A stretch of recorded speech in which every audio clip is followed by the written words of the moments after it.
Hello, everyone. Thank you for joining us once again for the Football Betting Podcast, sponsored by Quiff. I'm your host, Tom Pipkin, joined by my co host, Tom Walker.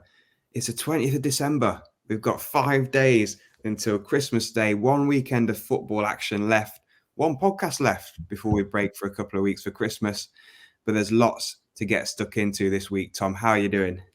Yeah, doing well, mate. Got a bone to pick with Bolton Wanderers at the moment. We'll get onto that later on in the show. But yeah, happy to be here preaching the weekend tips to the profit chasers and looking to cement some money for the weekend. Yeah, so just give a quick shout out to our sponsors at Quiff before we go into anything. All the odds we're going to read out on the show today are going to be taken from quiff.com.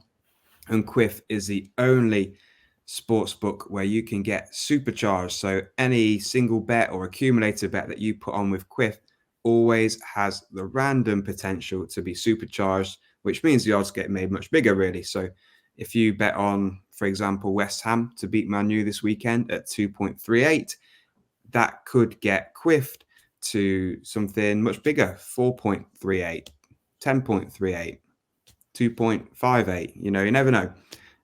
Same for accumulators as well. So your accumulators could become even bigger in terms of the payout, and well worth checking out Quiff. And with the podcast, you can get a bet 10, receive a £30 surprise bet, free bet opening offer. So please do gamble responsibly. Check out quiff.com. And if you want to take advantage of the offer and help support the pod, there's a link in the podcast show notes and on our social media accounts. But yeah, let's crack straight on, shall we, really? Because there's lots of Christmas football to get involved in. And we were saying before we started, there's a few games on Friday, mainly in the EFL. It's kind of a weird spacing of the games. There's a lot on the 22nd in the EFL and then a bunch on Saturday, the 23rd. But we'll dive in with the Premier League. And it kicks off on Friday night.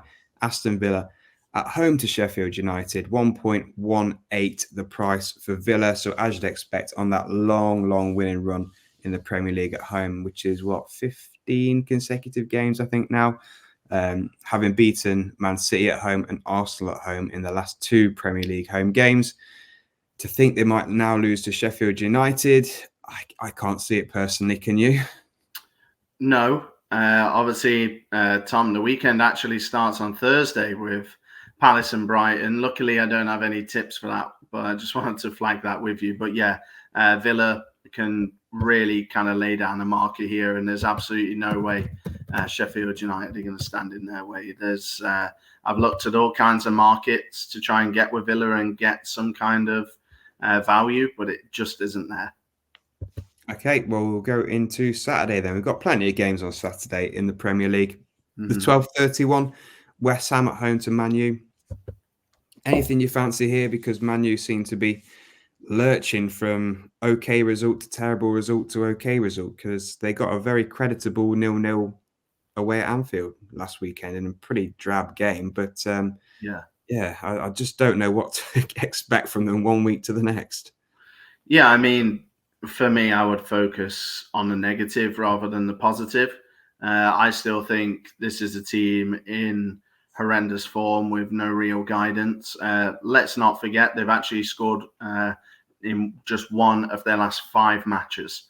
So they drew a blank against Newcastle, scored 2 against Chelsea, a blank against Bournemouth, a blank against Bayern Munich, and no goals against Liverpool. So decent opposition there. No disrespect to Bournemouth, you'd expect them to get a goal there, but the rest of them, nothing to show for it. So yeah, I'm not ready to kind of be in bed with Man United. And also on the flip side, West Ham had just lost 5-1 in the Carabao Cup to Liverpool.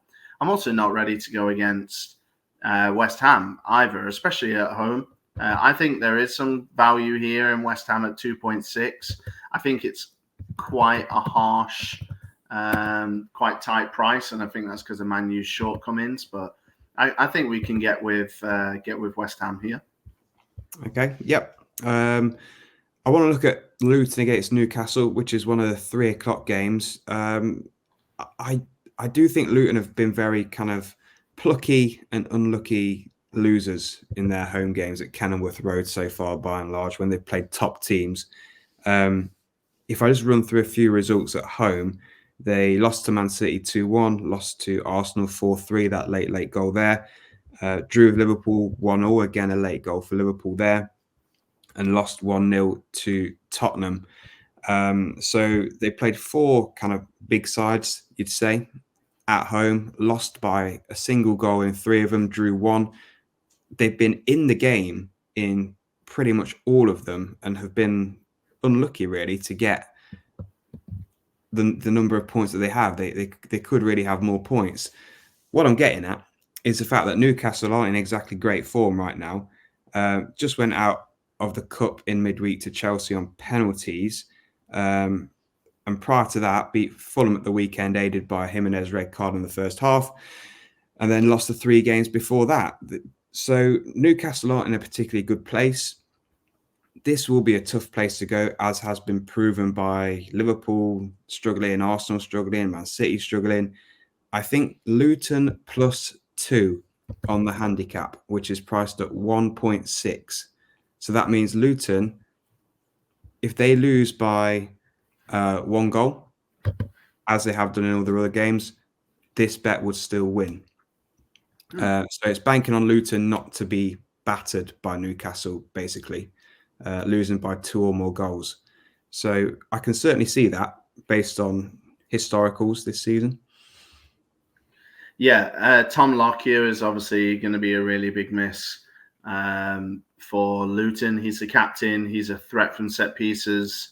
He is a great hand at defending set pieces, of course, as well, and just general leadership. And he has had a very solid season. He's obviously going to be missing, which I think does kind of put a big question mark over Luton kind of on the nose or double chance or anything. So I really like where you're coming from with that angle. Thank you, sir. Let's talk about our club, Forest against Bournemouth. It's never dull at the City Ground. And as of today, we're recording on Wednesday, we've seen that Nuno Espirito Santo has been named the new Nottingham Forest manager after Steve Cooper got sacked yesterday. So, yeah, how are you feeling about Nuno taking charge of Forest? And do you expect him to get off on the right note this weekend at 2.55? First question, how do I feel about Nuno? I feel like it's a step backwards. I think the next job for Nuno and the next job for Steve Cooper will get a better job. I think Cooper will have a better career when we're looking back on it.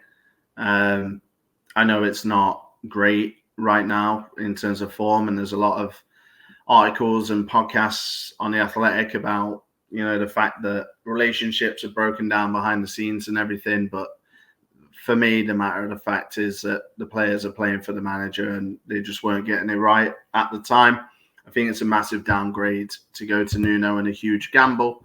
And I think Bournemouth will come to the City Ground and win pretty comfortably. I'm not saying it was going to be 4 or 5-0. Of course, Forest will go out there and I'm sure players like Ibrahim Sangare and Dominguez will magically come back in the fold and all of a sudden start playing at the level they were purchased to play at. But make no mistake about it, Bournemouth have won 4 of their last 5. The other one being a creditable draw at home to Aston Villa. They beat Forest at the City Ground last season, 3-2. I don't see Forest scoring enough goals to win a football match because they're definitely going to concede, and I don't see them scoring a single goal. I am very down on Forest at the moment, and for me, Bournemouth 2.55, one of the prices of the weekend in the Premier League and the EFL. I can tell you're very down on Forest at the moment. I think it's a terrible decision, and I think they're going to get absolutely battered. John, without wanting to in terms of like possession, but if you want to elaborate on it just for 10 seconds, like this is all down to recruitment. So Bournemouth's recruitment is joined up. They've got a manager in to play a certain way. All the players brought in are played to match a system. And Forest have had 6 to 7 different people sign players in 2 years. it's a complete mess of a squad. And you're going to see that Bournemouth are a lot further along in their development than Forest are. That's just a matter of fact. And I think Bournemouth will be super comfortable. They'll have a lot of the ball. And Forest will put pressure on once they go a goal down or so, because they're at home, and that's kind of how football goes. But make no mistake, Bournemouth won't be troubled. 2.55. Okay. Anything in Spurs against Everton for you? I mean, Everton are tempting, aren't they? For They me, are. There's much worse 3.4 shots out there, to be honest. It's very tempting. They've won 4 Premier League away games in a row, keeping clean sheets in 3 of them. And yeah, Tottenham, I know, have won their last 2 against Newcastle and a win away at Forest. But, I just think that they're not quite the level that they were at the start of the season. I think we can definitely have a look at Everton in some kind of market. They're really nicely priced on the nose if you wanted to go for that. Even if you wanted to play with a little bit of double chance, Everton are evens to avoid defeat. I could see that. They're going to go there with a lot of confidence, and obviously they've got a great defensive record at the moment that's propping them up, which is great. I'm just not sure, Tom, if I'm ready to trust Tottenham to go and get the win at 1.75. No, I completely agree. Don't trust them on the nose at that price. Not at all. A team I do trust more is the other 3 o'clock kickoff, Fulham at home to Burnley, 1.61 for Fulham. So not exactly the biggest price, but when you're at home to Burnley and you've got the recent home record that Fulham have got, you can see why. Playing very well at Craven Cottage in the Premier League, having scored 13 goals in the last 3 home games, beating Wolves 3-2, Forest 5-0, and West Ham 5-0 as well. So, if you're knocking off Forest are pretty poor at the moment, as we all know. But if you're knocking off West Ham 5-0 and putting 3 past Wolves, all in the last kind of 3 weeks, I think if Burnley come to town and the form that they're in, the away record that they've got, which is obviously poor considering that they're 19th in the league, I think Fulham should get a fairly comfortable victory here. Yeah, I like Fulham. Should probably say that Jimenez is suspended for this game, but honestly, I know it's a really good story that he's back and he does make them better, but I don't think he's as good as everyone's making out, to be honest with you. No. Liverpool Arsenal at 5:30 on Saturday. Anything for you in this biggie? Arsenal for me. I think Liverpool are kind of getting some variance at the moment. For me, lots of free kicks, long ranges, couple of pens. I think what we saw against Man United was Liverpool with the whole country watching and anticipating an opportunity to go out there and really stake a claim and be like, no, we are for sure in this title race. And of course they are, but it's all about kind of, what I saw on Sunday was a team just basically a lack of ideas. Alexander-Arnold just blindly whipping it in the box. Núñez more interested in pushing people over. Salah completely kind of one-dimensional. And for me, I look at an Arsenal side who, away from home, haven't been as immaculate as you would like. They do have the joint second best record in the league. Just recently, they've stumbled ever so slightly. I'd call it limping rather than completely falling over. But I see a team here with a lot of heart, a lot of desire, and the real deal. Kai Havertz in the goals. Saka, one of the best players in the league. Odegaard back, sparkling in form. 2.8 for me. I back Arsenal to go there and get the win. Okay, fair enough. Sunday, Wolves-Chelsea is the only game Sunday, of course, being Christmas Eve. First game on Christmas Eve for a while, this, isn't it? So yeah, I'm sure get plenty of eyes on it, I'm sure. Pretty fun. Yeah, it's fun. Yeah, from a betting perspective, the only thing that I can kind of look at and think initially that it's the one I'm drawn to is both teams to score, but it's but it's short at 1.66. Wolves have had 8 of the last 10, both teams to score, and Chelsea have had 6 of the last 8, both teams to score. Neither of these sides particularly like scoring first either, just looking at the stats. Wolves have conceded first in 8 of the last 9 games. Chelsea have conceded first in 6 of the last 8 games. So, yeah, I'm not quite sure where this is going to go, to be honest, result-wise.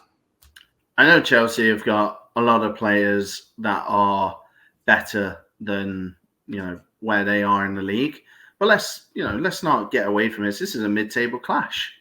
Like, I don't think we need to be treating Chelsea like they are this top 4 juggernaut, which I think we all subconsciously do. It's all about kind of retraining your mind. And this is a mid-table game. And this is a team with a decent home record, nothing great overall in the season, but recently it's been a lot stronger.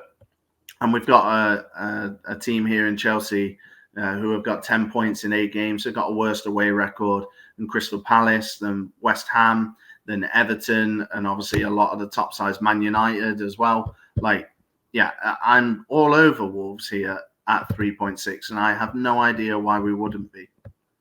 Okay, well, you know what? From the Premier League this weekend, there's quite a lot of potential big prices that you could get, aren't there? We spoke about,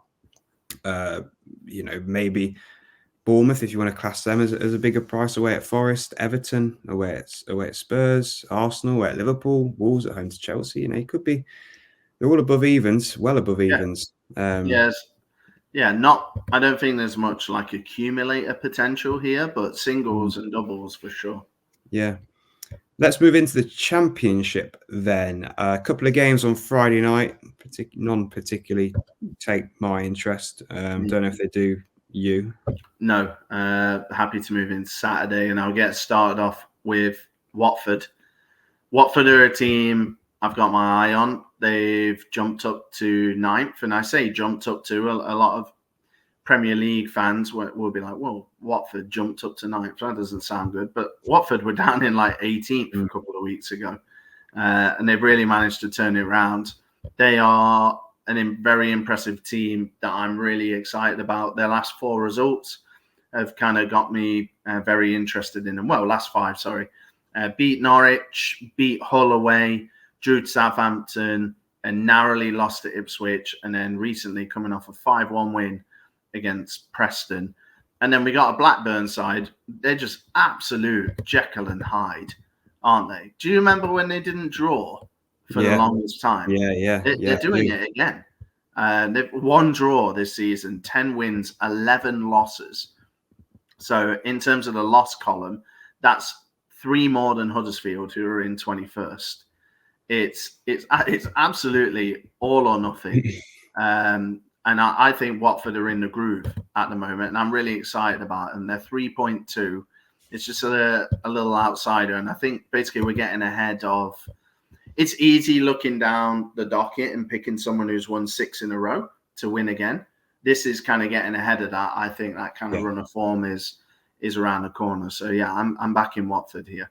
Yeah, no, I like that pick. Absolutely. I don't know.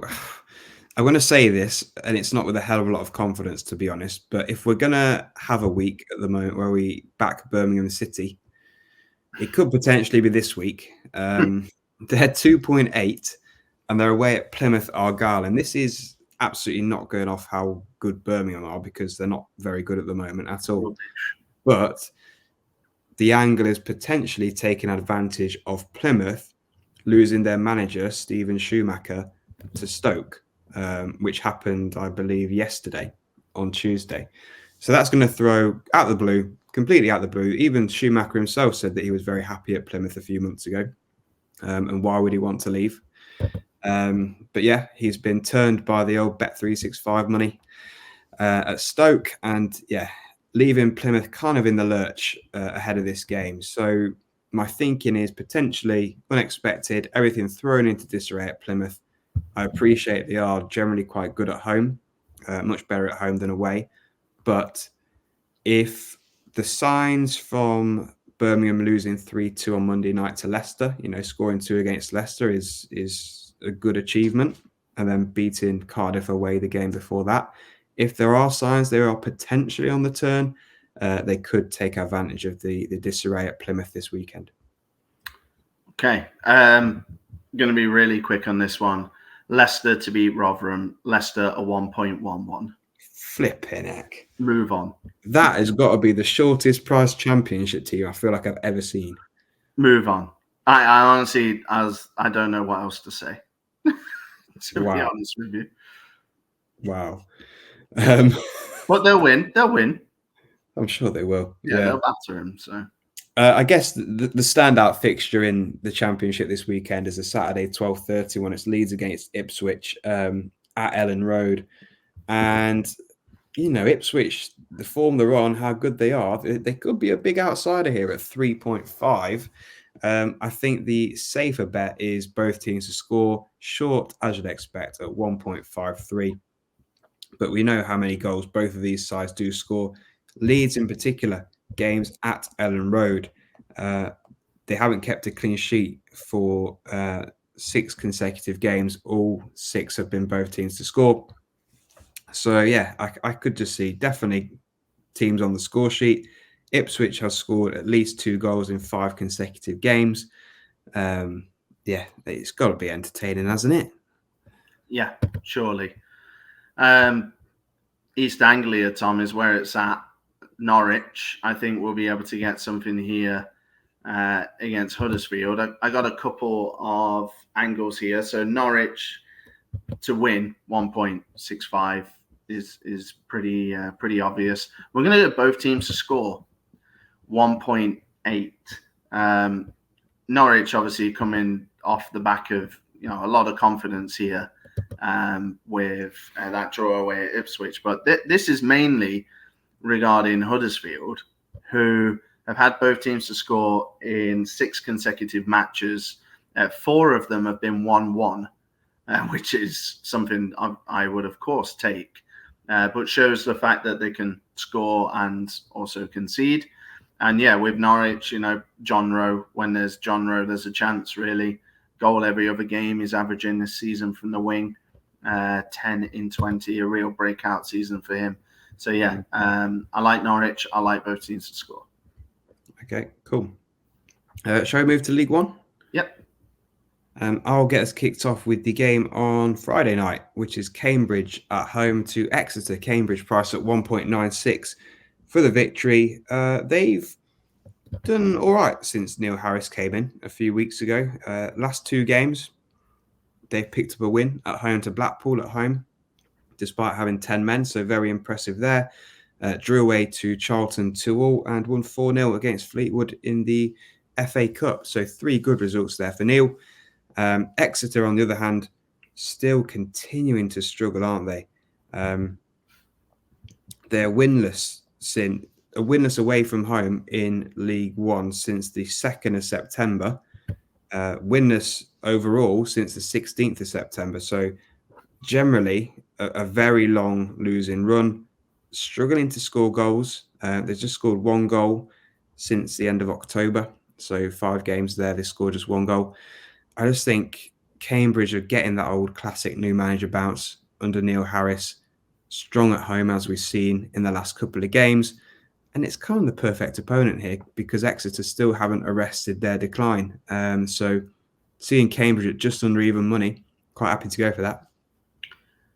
I feel bad for Streaky Lee because I do, mate. Because I know there's no smoke without fire. It's he has this reputation for a reason, and it is happening again at Fleetwood. They've lost 6 in a row. They travelled to Portsmouth, priced at 7.5 to get the win. Portsmouth for 1.44. And basically, we're back in the best team in League One. They're top of the league. They have lost 1 game all season against a team in 22nd that's lost 6 in a row. I don't mean to be prehistoric and lazy with my research, but I don't know if anyone cares for me to go much deeper than that. You've done. I can fill another 3 minutes with with crap. But I just don't think there's any point, to be honest with you. You've done Streakily a little bit of a favour as well, because they haven't actually scored for any of those 6 games either. They've lost all Bloody, 6. there you go. You've Lost all absolutely 6 to nil. put the nail in. Yeah. So yeah, not very good. It'd be a coupon bust of the highest order, wouldn't it? If the form they're on, they went away, especially to Fratton Park and turned Portsmouth over. But yeah, another one for me then, Reading and Wigan. I'm going to go for both teams to score in this particular game. 1.68 is the price, not the biggest, but it is because Reading have had 10 consecutive games, both teams to score across all competitions. So generally where there's Reading, there's goals. We've said it a few times recently in recent weeks on the podcast. It's been successful. Got to stick with the trend. Wigan themselves have been involved in some decent games in terms of goals. They lost 3-2 last weekend to Port Vale away from home. Who's going to win it? Not got a clue, but I think at least both teams will be on the score sheet. Fair enough. I'm pretty tapped out. I don't know if you've got anything else for the profit chasers. I feel like there's so many maybes here that I want to stay away from. Yeah, I was looking at a goals bet of some sort in the Blackpool against Bristol Rovers game. Yeah. So you've either got both teams to score at 1.7 or over 2.5 at 1.72. So 2 very similar prices. 8 consecutive Blackpool games have been over 2.5. And Bristol Rovers have had 6 consecutive games, both teams to score. So you might be better off potentially going with the overs here at 1.72. But yeah, both teams involved in plenty of games recently that have featured lots of goals. So yeah, I think the overs probably keeps on side Blackpool winning comfortably. They've had a few good 3-0 wins at home recently. Could they get another one potentially? But yeah, that'll be the only other one in League One for me. Yeah. Okay. Ready to move into League Two? Right. Shall we start with Stockport? Yes. And you said last week, we'll give you your plaudits, because you said on the pod, Stockport against Sutton last weekend will be the game that reawakens Stockport from their slump. And my God, were they reawakened? They won 8-0, absolutely hammered Sutton. So fair play to you for picking out such a comprehensive victory there for Stockport. I think they can also get a fairly routine one again this weekend. They're at home to Notts County. 1.6 is the price for Stockport. I just think Notts County is so bloody poor. I was saying to you, I went to watch Notts County at home to Walsall 2 weeks ago now, almost. They were diabolical. Defensively, a shambles. And we've said it time and time again on the podcast. Defensively, they are so bad that their manager, Luke Williams, has come out and said they need defensive reinforcements because they're so bad defensively at the moment. Yeah, I just think Stockport, the scoring form they're in, scoring at 8 last week, the fact that they've won 7 of the last 8 games at home as it is in League Two, and only conceded in one of those games. So they've kept 7 clean sheets in the last 8 games at home. Yeah, just County are woeful, aren't they? They're rubbish. No clean sheets in 10 consecutive games for County. And I think even more concerning, perhaps, they're not just conceding one, they're conceding multiples. So looking at their last 6 games, they've only conceded one. They've conceded more than one 5 times in the last 6 games. So yeah, they're not just conceding one, they're conceding 2s and 3s. So not good. Yeah. I'm going to go with Mansfield. Mansfield. I'm going to pile on Sutton again. Mansfield are away from home at Sutton. Sutton 4.75. The draw is 4.2. Mansfield 1.61. Obviously, coming off the back of the 8-0, we have to mention that, of course. I was doing my research and I was like, oh, wow. Sutton haven't lost in like 5 home games. Shall I tip up Mansfield? This seems like a hashtag hard place to go. And then I looked at the opposition in these home games. Horsham, Crew, fair play. They got a 1-1. I respect that. Tranmere, poor. Fylde, non-league. Bradford, poor. It's not exactly the creme de la creme. And this is a big step up. Mansfield very quietly going about their business in fourth, just doing their thing. I think everyone's talking about Stockport and Wrexham and Notts County are bad as well, but Mansfield are there or thereabouts, and they always are. Their away record is great this season. I'd love to see some more wins, but 5 wins, 5 draws, 1 defeat. It gives me confidence that they can go away from home and get the job done. It is the second best record in the league, if anyone's interested. And for me, Sutton, when you break down the entire season, and of course, they're bottom of the EFL right now, so it's not a surprise. They have the 5th worst home record in the league, despite, avoiding defeat in their last 5. So, I'm going for Mansfield here. Okay, cool. Next one for me comes in the Crawley against AFC Wimbledon game. It's a cheeky little bet. We've not really done this one much on the pod, but I like the look of Wimbledon to score in the first half at even money. Crawley do tend to be pretty slow starters. They've conceded a first half goal in 7 of their last 8 games across all competitions. So that's the main reason why I'm going for this particular bet. They're without a clean sheet in 12 consecutive games of Crawley. And Wimbledon generally in pretty good scoring form as well at the moment, having beat Portsmouth in midweek 5-2 away from home. So a big statement win for Wimbledon there, albeit with rotated sides because it's the Pizza Cup. And recently they put 4 past Swindon and 5 past Ramsgate in the FA Cup as well. So this is a Wimbledon side who are in generally good scoring form. In the last 4 games across all competitions, they scored 14 goals. So against this leaky Crawley side, I think they can get on the score sheet in the first half once again. Love it. Think I'm tapped out for League 2. I don't know if you want to finish it off with anything of your own that you've got. Wrexham. Oh, bloody hell. Apart from Wrexham. Sorry, I missed that off my list. My bad. No, it's fine.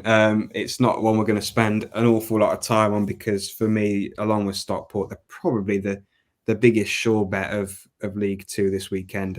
Hopefully not jinxing them by saying that. 1.38 is the price for Wrexham at home to Newport. Newport without a clean sheet in 8 consecutive games. Wrexham, we all know their home form is generally very good.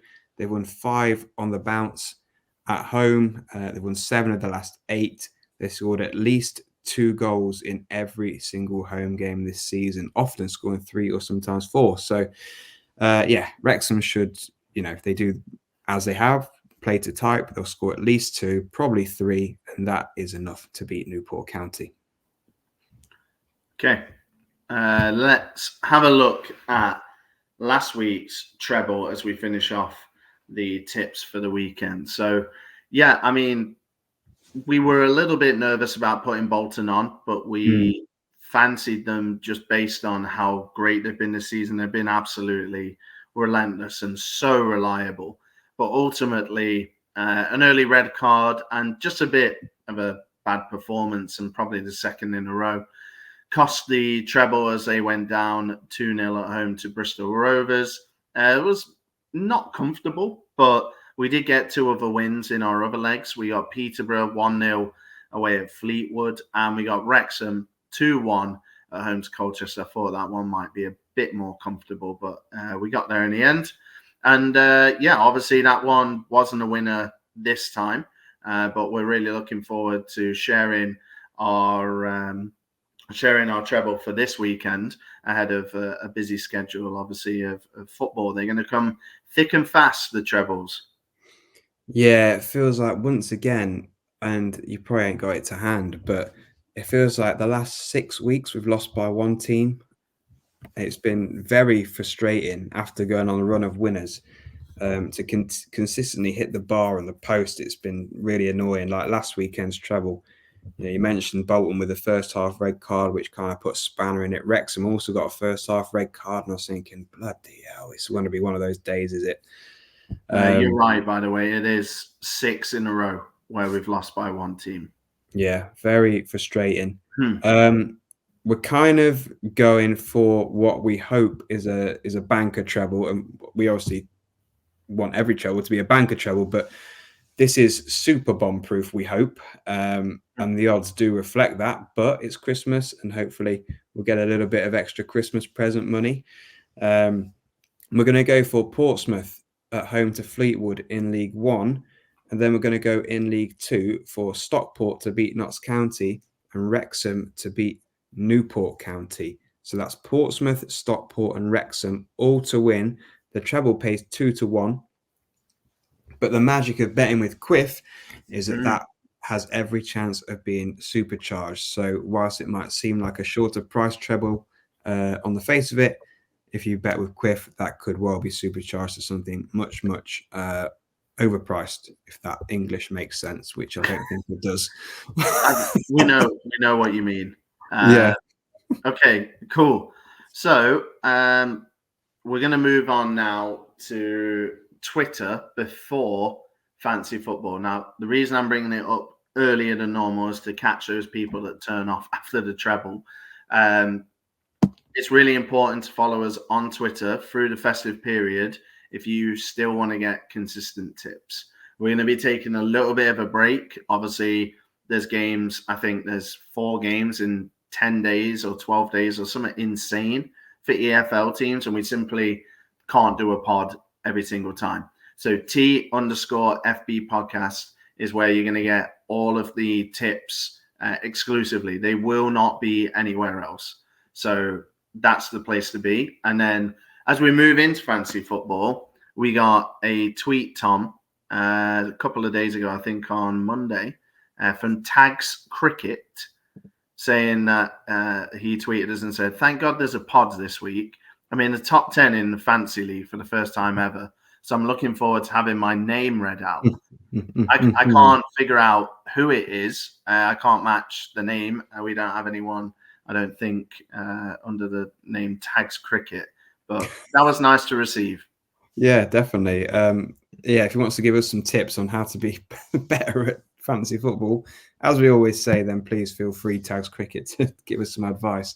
Well, shall we read out the top 10 so we can get his name out, whatever name it might be? Right, top 10 from 10 to 1 is Rachel Mather, Callum Lang, Kieran Gentry, Jason Courtney, Ari Nagraha, Ben Hankin, Mark Johnston, Ross McCorkadale, Mike Civils, and James Ingham, currently top with 1,086 points. So, just a quick bit of fun. Out of those 10 names, Tom, who do you think is Tags Cricket? God, I have no idea. I'm gonna go for. Was Ben Hankin in it before? Yeah, I don't know. He's got a green arrow. I reckon it's Ben Hankin. I'm going to go for Jason Courtney. Nice. Well, let us know on Twitter, Tags Cricket. That'd be amazing. But yeah, you can still join the Fantasy League if you'd like. If you've got an official team with the Fantasy Premier League, you can join at your rightful spot. If you deserve to be 100th, you'll be 100th. If you deserve to be 10th, you'll be 10th, etc. T_FB podcast. Get in touch on Twitter. I'll share the invite code so you can join us. We've got over 300 teams in the league. Yeah, of which you are right near the bottom of said 300 teams. Horrific. Did my team last week and everything as well. There's no hiding place. Yeah, look, I can't talk. I'm also bad. It's Christmas coming, so if you want to be nice to us, a little Christmas present for the pod, we'd really appreciate a rating or review, a good one, please, wherever you listen to your podcast, whether that's Spotify, if you can do it on there, or Apple Podcasts. I've got plenty of good reviews on Apple Podcasts, so if you want to add to the collection, we'd really appreciate that one. And yeah, other than that, I think, like someone says, follow us on TFB Podcast. Check out Quiff at quiff.com. Remember, the bet £10, get £30 sign-up offer is available for you. And have a good weekend. Most of all, have a good Christmas because we'll be back in a couple of weeks, like Tom mentions. But yeah, keep a check out on Twitter for the tips over the Christmas period.